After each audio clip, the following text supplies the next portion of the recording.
Romans 13:14. But put on Lord Jesus Christ and make no provision for the flesh to gratify its desires.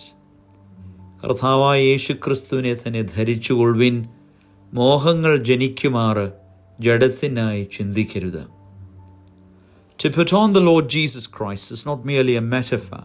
It's a daily invitation to clothe ourselves in His mercy, humility, truth and sacrificial love. ക്രിസ്തുവിനെ ധരിച്ചുകൊള്ളുവിൻ എന്നുള്ള വാക്യം ഒരു രൂപകമോ സങ്കല്പമോ അല്ല, പിന്നെയോ ദിനംപ്രതി നമുക്ക് ലഭ്യമാകുന്ന ക്ഷണമാണ്.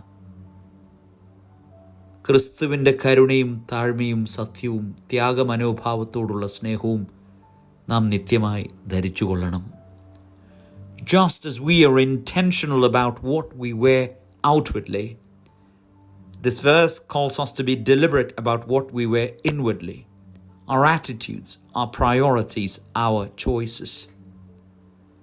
നാം വസ്ത്രം ധരിക്കുമ്പോൾ പ്രത്യേകം ശ്രദ്ധിക്കാറുണ്ട് എന്നതുപോലെ ആന്തരികമായ വസ്ത്രം ധരിക്കുമ്പോൾ നമ്മുടെ ഭാവവും നാം എന്ത് തിരഞ്ഞെടുക്കുന്നു, നാം എന്തിൽ ശ്രദ്ധ കേന്ദ്രീകരിക്കുന്നു, അതൊക്കെ നാം ശ്രദ്ധിക്കണം.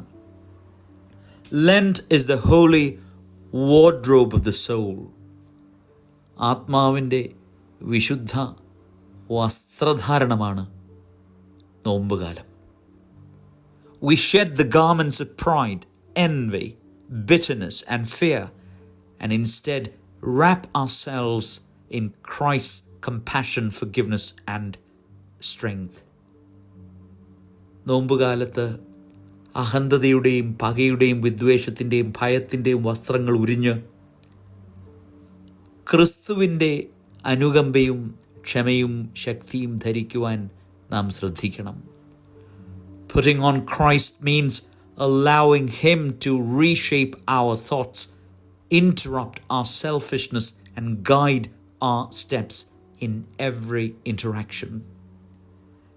ക്രിസ്തുവിനെ ധരിക്കുമ്പോൾ അവൻ നമ്മുടെ ചിന്തയെ മാറ്റുന്നു, നമ്മുടെ സ്വാർത്ഥതയെ ഇല്ലാതാക്കുന്നു, നമ്മുടെ എല്ലാ ഇടപെടലുകളിലും അവൻ നമ്മുടെ പാതകളെ ശരിപ്പെടുത്തുന്നു.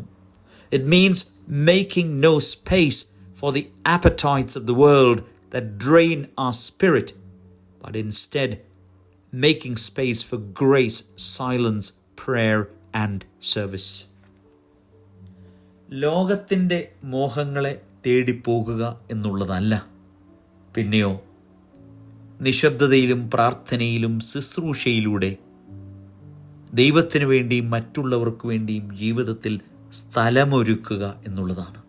It is not pretending to be perfect. It is choosing to be transformed. രൂപാന്തരത്തിൻ്റെ വസ്ത്രം നാം ധരിക്കണം. Ask ourselves, what are we wearing spiritually? ആത്മീയമായി നാം എന്താണ് ധരിക്കുന്നത്? Let us all leave behind the garments of sin and step boldly into the newness of Christ.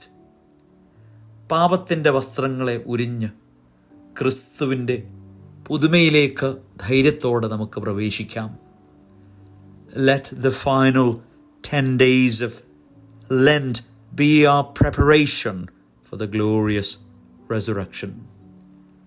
മഹത്തായ പുനരുത്ഥാന പെരുന്നാളിലേക്ക് നമുക്ക് ഒരുങ്ങാം. അതിനനുസരിച്ച് നമ്മുടെ ഹൃദയത്തെയും ആത്മാവിനെയും ശരീരത്തെയും ക്രമീകരിക്കാം. വിശുദ്ധിയുടെ വസ്ത്രം നമുക്ക് ധരിക്കാം. ദൈവത്തിൻ്റെ പരിശുദ്ധാത്മാവ് നമ്മെ ശക്തീകരിക്കട്ടെ. ദൈവം അനുഗ്രഹിക്കട്ടെ.